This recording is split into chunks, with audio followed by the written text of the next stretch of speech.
Good evening and welcome. My name is John Yanofsky. I'm the director of Kupferberg Center for the Arts. And we thank you for joining us for tonight's KCA online program featuring the opening of the Godwin-Ternbach Museum's first virtual exhibition, Human Nature: Portraits from the Permanent Collection. The Godwin-Ternbach Museum, located on the Queens College campus, is unique in many ways, not the least of which it's the only formal museum with a permanent collection among the other CUNY campuses. And tonight you'll learn more about its mission and, of course, its current virtual exhibit.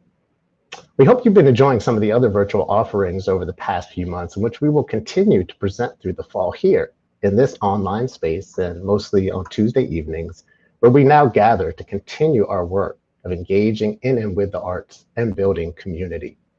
Kupferberg is deeply appreciative of all of our funders and sponsors who make this season, whether virtual or in person, possible, including the New York Community Bank, our title season sponsor, the New York City Department of Cultural Affairs, the Max and Selma Kupferberg Family Foundation, the Resorts World's Casino, Queens College, and of course all of you, without whom our programs just wouldn't be the same.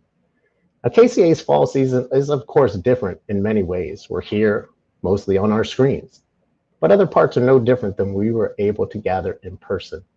The arts live and continue to thrive and have never stopped or closed despite the changes and challenges brought forth from the pandemic. And with these changes come new opportunities, such as tonight's program sharing and celebrating the launch of Godwin-Ternbach Museum's first virtual exhibit. We are excited to have with us the co-directors of the museum, Louise, Weinberg, and Mariapio, who will lead us through a discussion and conversation about some of the works from the exhibit and the themes. We will also be joined during the discussion and Q&A period by our new college president, Frank Wu, whose leadership and vision for the college is as inspiring as his own personal narrative.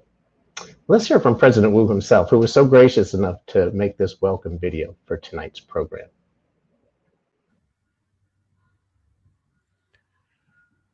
Art is not only important, it is integral.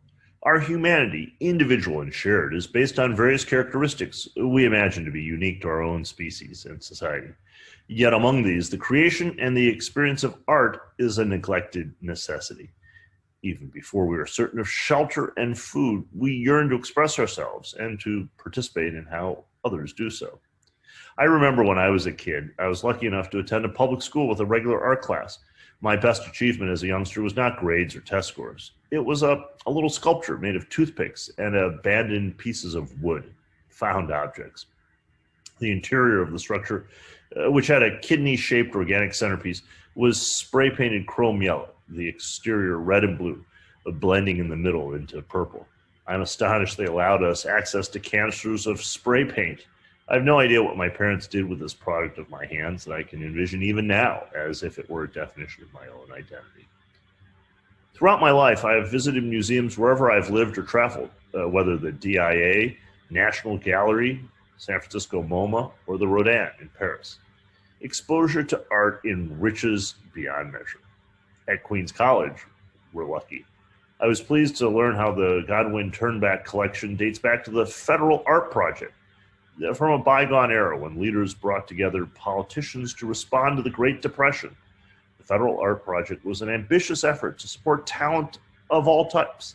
It belonged to the Works Progress Administration, the WPA, established through federal legislation in 1935. Audrey McMahon was the New York Regional Director for the Federal Art Project. She employed 2,139 people. That was 1/3 of the national total. According to the New York Times obituary of her, they were paid $23.86 per week.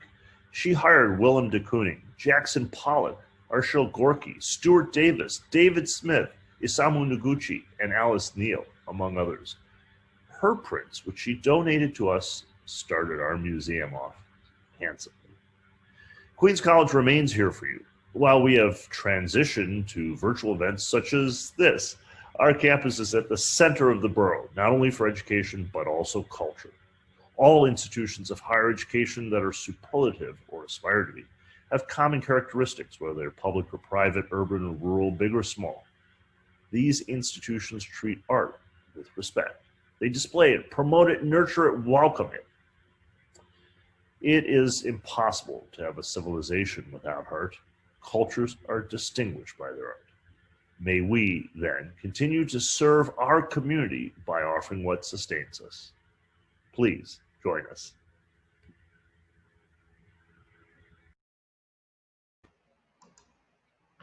Thank you, President Wu. Indeed, art is life, spoken so well.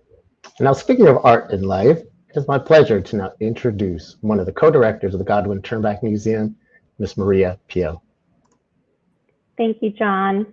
Good evening, everyone, and welcome. My name is Mariapio, and I am co-director of the Godwin-Ternbach Museum at Queens College. I, along with my co-director, Louise Weinberg, will guide you through an interactive conversation and look into our first ever virtual exhibition, Human Nature, Portraits from the Permanent Collection, which is now on view on our website. After the program, feel free to visit us at www.gtmuseum.org for an in-depth look at the range of objects that make up this exhibition. I also encourage you to attend one or more of the public programs that we have planned for this fall. All programs will be virtual and free of charge. Please check our website for more information on dates. I now want to hand it over to Louise, who curated this exhibition and will give us a brief introduction. Good evening, everyone, and thank you so much for attending our event. John Singer Sargent described a portrait as a picture in which there's just a tiny little something not quite right about the mouth. Think about that. The exhibition that we have organized includes about 90 works by Picasso, Warhol, Daumier, Goya, Whistler, Lichtenstein, Flack, Bernini, and many others. Other works by lesser-known figures, including WP artists, as President Wu mentioned, and anonymous artisans. The earliest work is the archaic mask of Salinas from the 5th century BC. The most recent, Portrait of an American Artist, William Gropper, by Nancy Weinberg, is a loan to the exhibition and is from 2015. As works were selected, I was interested in examining various themes that suggested themselves. 11 in all, and this is how the works are grouped both in the exhibition and on the website. For example, pop art, the male gaze, depicting the spirit, and so on. I was also interested in grouping works that might not be seen together in a traditional setting to inspire looking at them in a different light. The exhibition was inspired by the incredible breadth of our museum's encyclopedic holdings in almost every medium. Portraiture struck me as an important subject to highlight this season, especially with the rigors of COVID-19 and shelter-in-place events that people have been engaging in, such as the Getty Museum Challenge, a playful interaction on social media in which famous works of art are replicated with objects readily available at home. Portraits are about identity and ultimately community, bringing the two together. And by celebrating similarities and differences, we can all become more knowledgeable and more tolerant in the process. Tonight, I'm going to discuss two works from the exhibition, which both happen to be recent acquisitions to our collection from 2018 and 2019. The first is Roger Shimomura's Yellow Rat Bastard 2000. Subtitled, How to Tell the Difference Between Chinese and Japanese, depicting Norman Xi and Roger Shimomura, this assemblage consists of two painted panels side by side and divided by two more elements. A shopping bag from infamous downtown Manhattan's Yellow Rat Bastard clothing store, which contains an oversized Disney Mickey Mouse pillow. The tips of the ears just appear emerging from the top of the bag. This complex work has been influenced by pop art and cartooning, but its main inspiration is a 1940s booklet promoting cultural stereotypes titled How to Tell the Difference Between Chinese and Japanese, as repeated in the title. Norman Xi, a former colleague and Chinese American, is depicted on the left, and Roger Shimomura is on the right, surrounded by figures and objects of mass culture that identify their individual ancestries. Shimomura's work has been informed by his incarceration as a young child with his grandmother in Minidoko, an intern camp for internment camp for Japanese Americans during World War II.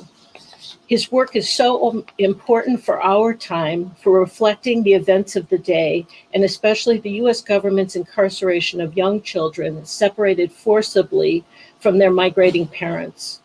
A third-generation Japanese American, Shimomura's works address socio-political issues of identity and ethnicity.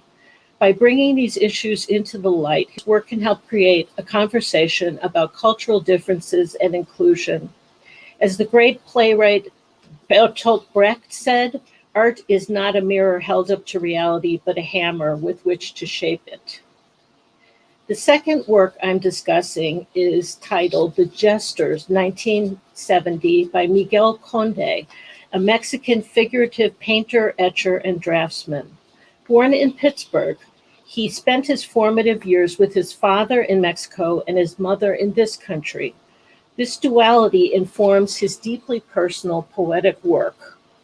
A deep knowledge of human anatomy permeates Conde's art and is informed by classical study that made him a master in technique.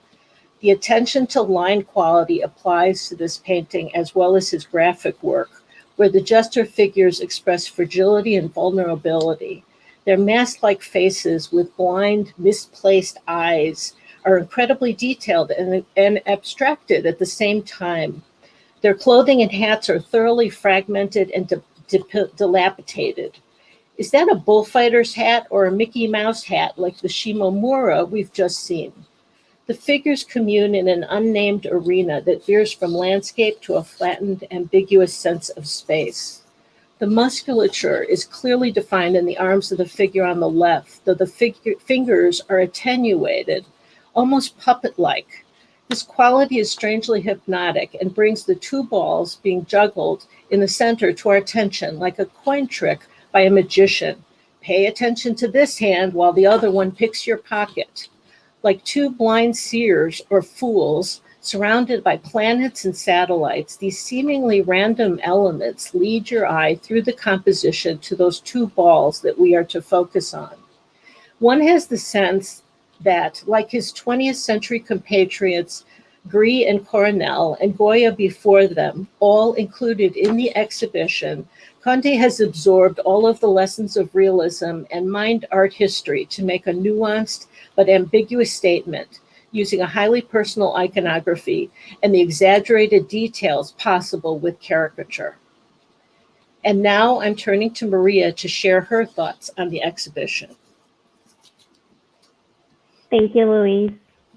The Godwin-Ternbach Museum's collection offers a wealth of opportunities for students, educators, and the general public alike to observe objects closely, study them, and contemplate on their own meaning and connections to them. This exhibition, for example, allows us to explore how the theme of portraiture has been depicted across cultures and times, and also how we ourselves relate to it today. For example, a portrait's intent has been to display the likeness, personality, and even mood of a specific person. We see that perfectly depicted in Bernice Abbott's photograph of James Joyce in Paris from 1928. In this black and white photograph, the viewer is presented with the image of well-known 20th century novelist James Joyce. He sits on an armchair, one hand resting on his lap holding a cane, while the other arm leans up against the arm of the chair. He wears a suit, as we can see from the jacket and tie prominent in the photo, wears 2 rings on his left hand, along with wearing glasses and a hat. There is not much of a background, which leaves it up to the viewer to determine the exact location. Is he in a room, a studio, a restaurant?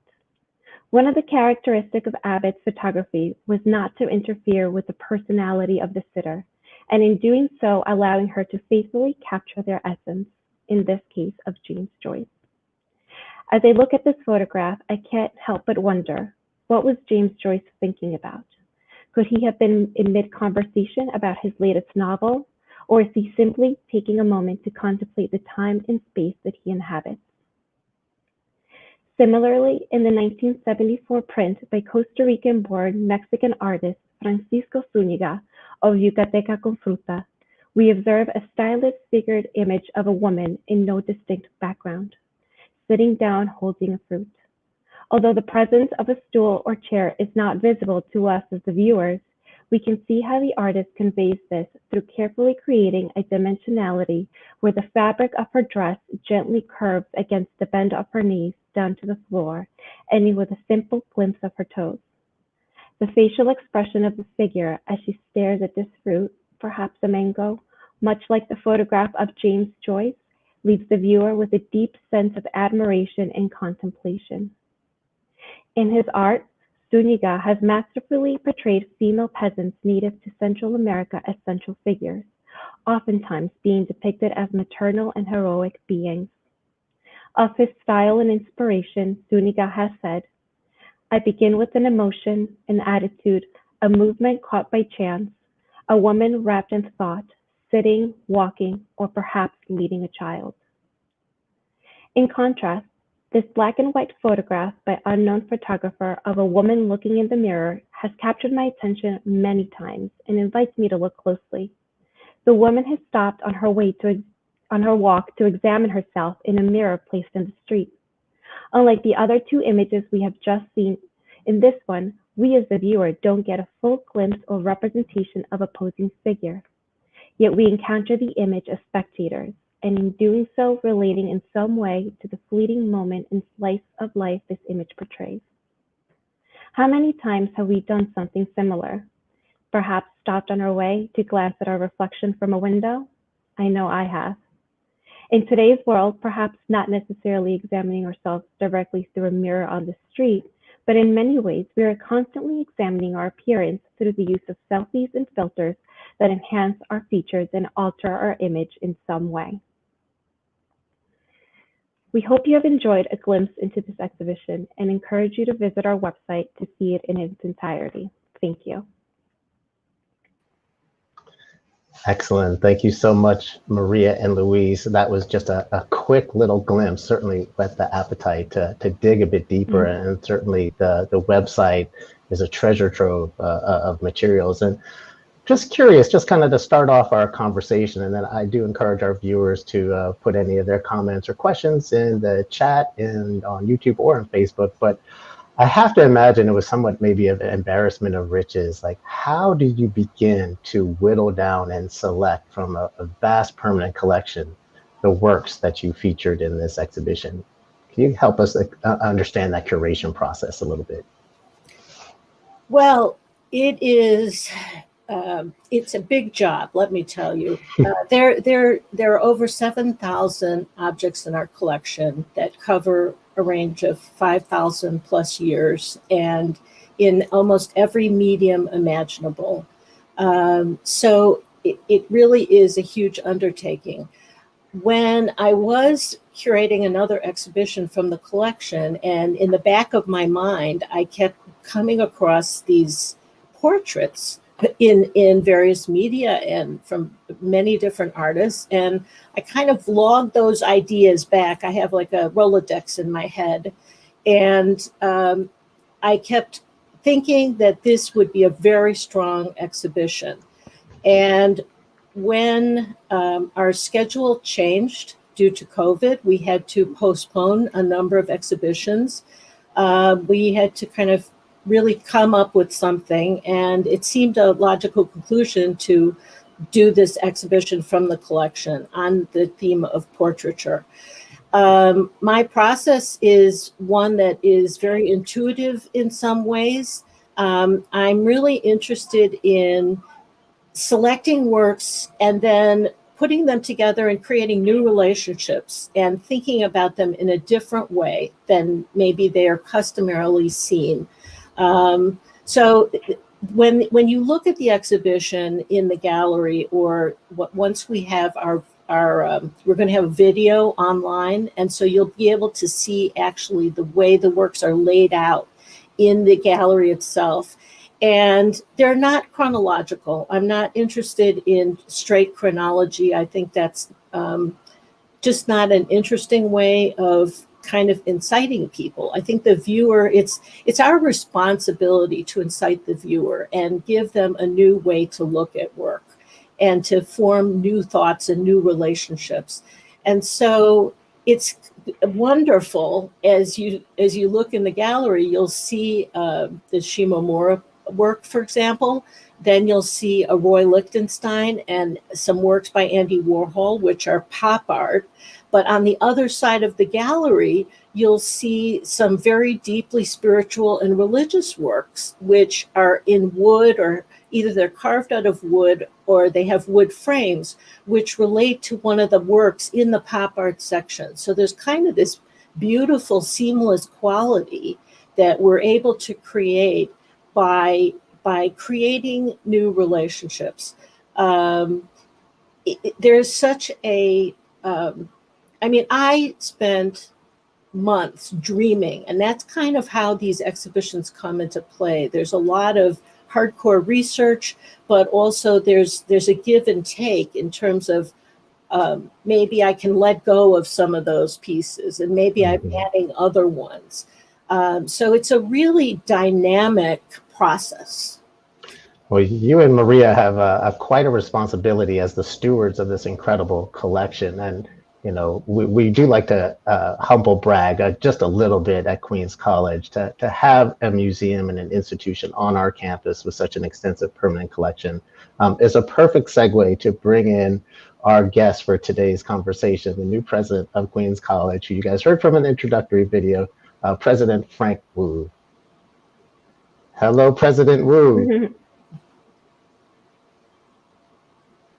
Oh, we're gonna get your sound working. Let's get you unmuted, Frank. There we go. How is everyone? It's terrific to be here. Thank you so much. You're muted is something none of us said until 6 months ago, but now we say all day long. Well, it's good to see you. Welcome to Queens. I know you are in your office right now as we speak. You haven't even had time to put in all your books yet. That's how quickly and how hard you're working already. But Frank, we wanted to kind of start with you, and really, just such a pleasure to have you on campus and with us, and clearly from your opening video, a real personal relationship to the arts in all different mediums, here visual arts, but I know of your extensive theater patronage and support, and we're going to make you a big time music lover too. I know you're a big jazz fan. But just what does it mean to come into a campus and a new position like yours to Queens College, where there's a permanent exhibition, there's a permanent museum with a deep treasure trove of a collection. It's so rare within the CUNYs, and I'm just curious, kind of, how does that fit into some of the things you're thinking about in your role as the president of the school? It's what we stand for, access. As you point out, not every institution of higher education, indeed only a fraction of a fraction, have an art museum right on campus. That means anyone can just duck in if they've got a free moment between classes. When I travel, which I often do, I'm always looking for places like that. It's someplace where if I have 30 minutes between appointments, I can just go in and have a little bit of downtime, look at some art that will provoke me to think and see the world differently. So that we have this right on campus is such a huge benefit. And it shows how integral art is. That's what we stand for, the idea that all of this is for everyone. It's not just for the elite. It's not just for the wealthy. It's not to be hidden away. And even now, while we're locked down on pandemic, we want to make it available to people. So it's just wonderful to see that. That's great. That's great. And you touched on it also from your anecdote about that early experience in your art class. But how else have the arts, informed and shaped, inspired both your personal life and how you've come about your career as a lawyer, as a dean of a law school, and now as a college president? Right. You wouldn't think that I'm someone who would be that much interested in art, but I am, because it gives us stories. It gives us what to talk about and to engage in dialogue around. My favorite art museum is the National Portrait Gallery in Washington, D.C., and I've been there many times, and they, for a long time, had an exhibit of what they called outsider art. Art by people with no academic training, not recognized, not celebrated. Sometimes these were folks working in their basement or their garage for a lifetime, for decades. One fellow put together a sculpture made out of cardboard and tin foil, and apparently worked on it unbeknownst to anyone, even his neighbors, until he passed away. These folks were so earnest and, in a way, so talented. This art is wonderful to look at, to think about, and that level of dedication without any sense of material reward or fame. But it also shows us something. It shows us how hungry every one of us is, whatever our day job might be. These were folks, they were just working folks. They were ordinary people. But every night they went and they created, and they did that consistently over time. So this tells me that all of us have it in us, whatever it is, whether it's singing in the shower or cooking and learning new dishes during pandemic. A few years ago, I took up photography, and I'm a terrible photographer. We're all photographers now, right? We all have our smartphone, but it's not a gadget. I quickly learned it doesn't matter how much money you spend, how fancy the camera or the lenses are. It's about dedication to a craft. It's about learning. And make no mistake, I'm not going to be displayed in any gallery anytime soon. But I do this for the pleasure, just the sheer pleasure of producing something, and as imperfect as it is, fiddling with it until it gets a little bit better. There's something magical that, as thinking people with souls, as individuals, every one of us, no matter who we are, has within us that little spark. And for some people, it's been lit in a way that all of us should stand back and admire. Yeah, absolutely. I'm imagining maybe an intro to art appreciation as a freshman requirement for some incoming classes, just to give them that grounding in what you're talking about. And specifically, I mean, we are also blessed on campus to have an incredible array of arts institutions. We've got the Aaron Copland School of Music, a renowned music conservatory and program with some outstanding graduate programs, a really renowned Department of Dance, Theater, and Drama, some ancillary programs too that incorporate the arts, whether it's the Center for Ethnic and Racial and Religious Understanding. But curious just how you see really the arts playing a role beyond just training a specific skill on a campus like Queens College. I agree with you. Art is also about democracy and diversity. It's about individual freedom of expression. It's about that dialogue. Artists talk to one another across cultures over the centuries. So, what Queens College is about, it's about empowering people to pursue the American dream as they choose to define it, to be able to tell their story, to be able to write their story. And you're absolutely right.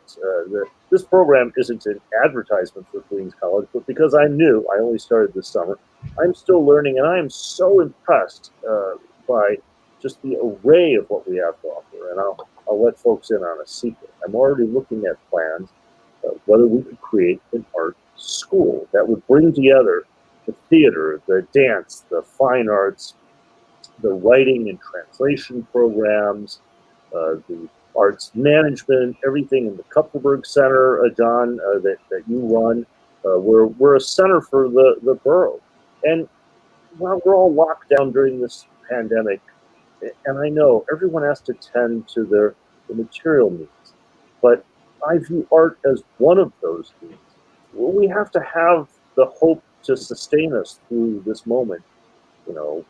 People, they can talk about grit and resilience and adaptation, but if you don't have some sense that we will someday come back together, that we will be able to walk through a gallery and look and talk to our partners and our families about what we've seen and have that shared experience, if we don't have that sense of a culture in common, some bond, well, then it's going to be a tough time to make it through this. We have to have those points of reference where there are those great works of art in every genre. Who doesn't know the opening Beethoven's Fifth, for example, or Dorothea Lange's Migrant Woman painting, or not painting, photo, and Frida Kahlo's self-portrait, for example, and all of these pieces that we can refer to that we can talk about, because that's the other thing that's happened. It's just become backstage. We chatted about this. It's become so hard, these encounters with strangers, not just the health risk, but because the world is so divided and we have this acute sense of it. We need something that offers an opening, and if you can say to somebody that, wow, look at that, that Jackson Pollock, whether you like it or don't like it, that Rothko, if you can have something where you can comment on it and how it moves you or doesn't move you, then we can begin a conversation. That's what we yearn for, the sense of a human connection to other people, and that's what artists provide for us. So artists need audiences, and I've always regarded myself as a pretty good audience member. Even those of us who aren't creating ourselves, we have this role to play, and to have an art museum on campus, that gives us this ability and to provide a structure, a framework for this conversation. As we slowly emerge in fits and starts, and I know everyone's worried about how safe is it to gather, and we're following the best science. But as we do that, we also know that there's a human need to express ourselves and to do that in a collective way, right? To be able to talk to others about what we've seen. So I can't wait to be able to get into the museum and to take a look. But for now, you can do it safely and virtually. The talks at the beginning were wonderful. I actually happen to have a Roger Shimomura print. I met him years ago, and his art is a creative, playful, even funny way to explain poignant part of American history that is only now become mainstream as part of the history books. And to do it that way, I'm trained as a lawyer, and I have to say, creativity beats legal argument almost every time, just in terms of how compelling it is for most human beings. So I couldn't be more proud of our museum and of everyone associated. Absolutely. And actually, there's a comment in the coming from YouTube. Arnold Vorgold certainly is echoing your sentiment. I don't know, Drew, if you can bring over Arnold's YouTube comment. And then he had his next one too. The arts help define our humanity. I think, one of the themes you really struck on, President Wu, is this idea of access. And one of the opportunities I think we have now in our kind of COVID environment is the world of the arts has certainly opened up, and we can travel around the world virtually in ways that maybe we weren't as motivated prior to the pandemic, when we really relied on that in-person experience. And so, Maria and Louise, I know you all are planning a few other public programs. I just thought maybe you could share out a little bit about how the public can really access the exhibit, and also to kind of help people mark their calendars for a couple of other programs that I know are in the works. Yes. So we do have a range of programs that are being planned. To mark your calendars for Tuesday, October 13th, we have a gallery, an artist talk by contemporary artist Azikwe Muhammad. Also another artist talk on Wednesday, October 28th from 6 to 7 p.m. By Deja Patterson, who's actually a graduate of Queens College. So we're inviting her back. She graduated, I think, last year with her MFA. And we are so happy to always bring students back to share in their own work, what they've learned, what they're doing now, and sort of have a conversation around the exhibition. Then we also have on Wednesday, November 4th from 6 to 7 p.m. an artist talk by Gina Minnelli, who's a current Queens College professor in the art department, focusing on photography. So she'll also be sharing her work as an artist. And all these, are, of course, are free of charge. They will be done through Zoom. Registrations are required, but all of the information you can find on our website under the programs tab under gallery talks. So you can just register through there. We'll send you a link, and we will be happy to see you on multiple of these events. That's great. And Louise, I wonder if I could just put you on the spot for a quick second. Drew, I'm just wondering if you might be able to bring over a couple of those extra images, one of which Louise mentioned as well. Louise, I didn't know if you wanted to add any commentary to any of these images.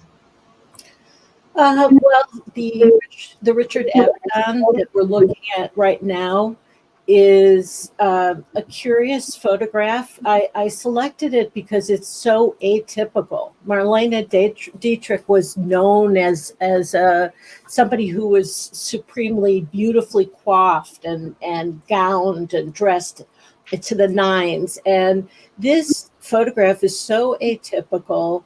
I wrote about it a little bit. You can find that on the website, but I was musing about, has she just gotten out of bed? I know she's smoking a cigarette. She looks so relaxed, but also disheveled. I mean, her hair is all messed up. Or is she just sitting down and taking a break from some filming session? I think that's kind of the beauty of the kinds of works that I was able to select, that they're not a typical portrait, but yet they give us an insight into that person. It's another side of her that we never get to see. Mm-hmm. And I know one image also that you had mentioned, I think, in your kind of opening salvo, the Mask of Salinas. Is that one of the oldest pieces in the collection? It is. And he was the companion of Dionysus, who was the god of merriment and wine and partying. And I believe that this was probably an architectural fragment that maybe was in a pediment over a doorway or an entrance to a temple, so that you would probably look up at him as you were entering that structure. But it's actually really small. So once we have our virtual tour of the gallery, you will see it in relationship to other objects, and it's very, very small. It's only about 5 inches across. Wow, that's great. Well, I think we're going to start to wrap up. I wanted to also ask Maria and Louise, like how can people find more information about the exhibition and the Godwin-Ternbach Museum? Sure. So as I mentioned at the beginning of the program, you can check out our website at www.gtmuseum.org. And you can also follow us on our social media platforms, which I think you can see that are listed: Instagram, Facebook, and Twitter. And we're always happy to hear from you. To add to that, even though we're not in the museum itself, unfortunately, we can't be there to show you the exhibition in person. We're still doing virtual programming. So if you're a school teacher, if you're a professor and want to get to know the exhibition a little better, want to include it as part of your curriculum, or other works from our permanent collection, we're happy to create these experiences for you. In fact, in last spring, I piloted a program, virtual, like it was a mini virtual guided tour with 4th graders, and they loved it. And it was such a great connection. So we want to keep that up and keep doing that, even if it's virtual, until we actually get to be with everyone in person. Excellent. And Louise, any closing remarks that you'd like to share? I see in the comments that somebody wants me to talk about The Head of the Clown by Rouault. So just briefly, Rouault, I believe, saw the clown or the sort of mime figure as a tragic stand-in for himself. And so in the exhibition, I've included him in that section where he's the artist typically can be seen as the fool or the jester or someone who is seeing another world or who is prescient. And so I think the idea of artists and self-portraits and masks are really important, and you will see that in the works in the exhibition. Any other final comments? Please visit our website and steep yourself in these works, and hopefully when we can all meet again, you can come see them in person. Absolutely. And President Wu, again, so glad that you were able to join us. Any remarks that you'd like to share before we sign off for the evening? Many thanks to Maria, Louise, and you, John. It's just great. I can't wait to visit in person, and I look forward to bumping into all of you at the Godwin-Ternbach as well. Stay safe. Thank you so much. That's great. Thank you. So that's going to kind of bring to a close today's program. Really excited that everyone joined us. We do hope that we see you back here in a few weeks for our next KCA online program. You can visit our website at kupferbergcenter.org for a complete listing of all of our fall offerings. I want to thank Mariapio, Louise Weinberg, and especially President Frank Wu, as well as all of you at home. Thank you for joining us tonight. Stay safe and be well.